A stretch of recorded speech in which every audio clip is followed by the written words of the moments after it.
So the new Diary of a Wimpy Kid animated movie came out. This is now the third animated Wimpy Kid film. These films have been releasing every December since 2021.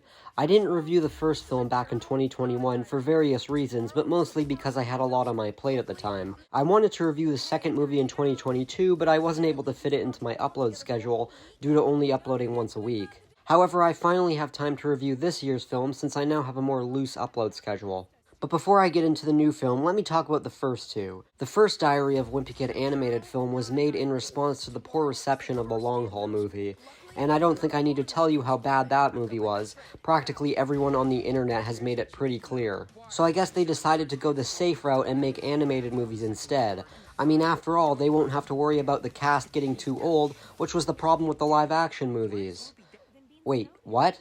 They recasted Greg and Rally in this new film? Why? Okay, so apparently the original voice for Greg in the first two films, Brady Noon, is now 17 years old, so I guess they both got too old? Either that or they came to the recording studio one day high as fuck and were fired on the spot. I'm gonna go with the latter. Anyway, in regards to the first film, my thoughts are pretty much the same as most people. First, I'll start with my positives. I think the voice actors are all doing a great job, especially Greg and Rodrick. I thought the actors fit really well. It's kind of hard to imagine Greg and Rodrick with other actors simply because of the amazing job Zachary Gordon and Devin Bostic did with the live-action trilogy. I also like the main theme of these movies, and I like the style of the animation.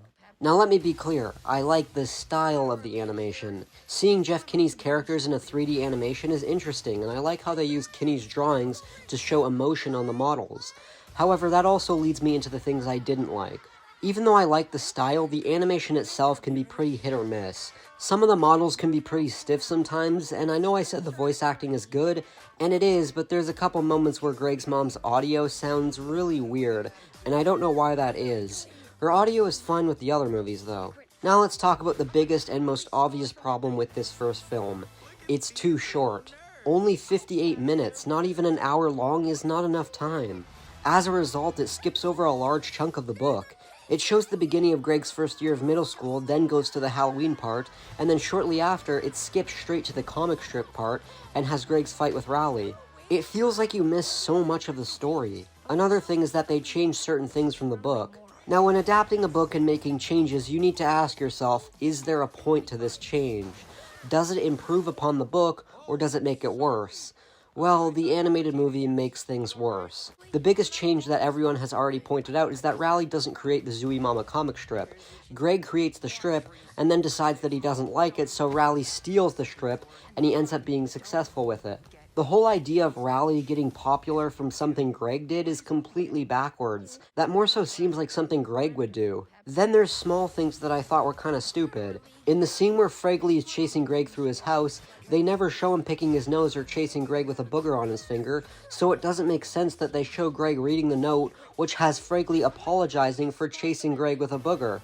Another small detail that I noticed was with the teenagers that Greg and Rally encounter on Halloween. You can hear them listening to the song Breaking the Law by Judas Priest. However, at the end of the movie, when the teenagers show up at the school, they're still listening to the exact same song. Either that's the only song they ever listen to, or it's just a very weird coincidence. Whatever it is, it's really stupid. They seriously couldn't have inserted a different song in there? So those are my thoughts on the first animated movie. I don't think it's very good. It's really just a worse adaptation of the first book, so I don't know why you would choose to watch this over the first live-action movie.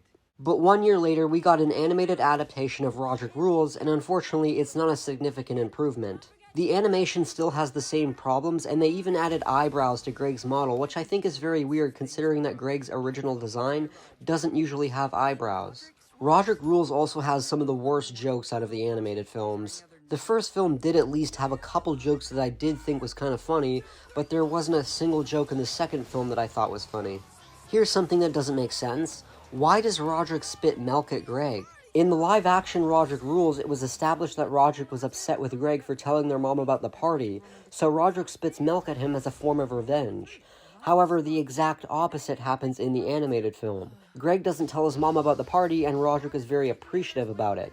However, in the very next scene, he's spitting milk at Greg, so that's just bad writing. Now, if I can give the film anything, I do think the scene at the end where Greg asks Rodrick if they'll eventually drift apart is a really heartwarming moment between the two characters, but that's really it. The animated Rodrick Rules didn't do anything for me. I've heard a lot of people say it's better than the first one, but personally for me, it's pretty much on the same level. Now, finally, we have Diary of a Wimpy Kid Christmas, Cabin Fever, which is of course based on the 6th book.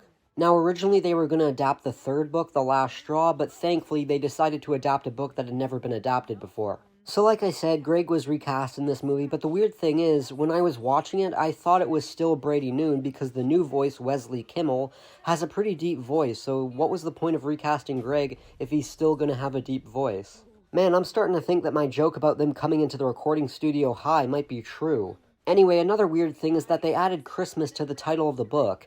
Yeah, just in case we didn't know it was supposed to be a Christmas movie. The first thing I noticed was that Greg's diary had the wrong color. This may seem like a nitpick, but it really just baffled me. The color of Cabin Fever was light blue, but in the film, it's dark blue, which is the same color as Rodrick Rules. I find it strange because every other movie so far uses the same color for Greg's diary as the book that they are adapting. I also thought it was funny how they handle the video game console that Greg desperately wants. In the beginning of the film, Greg and Rowley constantly refer to it as that game console because they can't call it Xbox or PlayStation. But then later, when Greg finds the console hidden in the closet, it says the Mega Station 9000, which I thought was funny. I actually thought Rodrick was pretty funny in this installment, and it also has a very heartwarming ending. I found this interesting because the ending is very different from the book. Greg actually learns a lesson in the movie and actually ends up giving away his Mega Station 9000 to the son of the snowplow lady he met. Although Greg says that a new game console comes out every year, and it shows a drawing of him playing the Mega Station 10,000. Like, yeah, Greg, I'd sure love to live in whatever fantasy world you're in where PlayStation comes out every single year. Anyway, this is very unlike Greg's character and very different from the book. The ending of the book is more in line with Greg's character. He's more proud of shoveling all the snow and wants to make sure that everyone knows it was him who did it, not learning a lesson about the importance of family. I hesitate to say that Cabin Fever is the best animated movie so far because they all kind of blend in for me. There's not one that stands out amongst the rest. The animation still could be improved and not all the jokes land. All three are on the same level for me. They're better than The Long Haul, but that's not saying much. Now, at the time of writing this, they haven't announced the 4th animated film yet, but if they do, I hope it's an improvement, and I hope they continue to adapt books that have yet to be adapted. Thanks so much for watching, and I'll see you in the next video.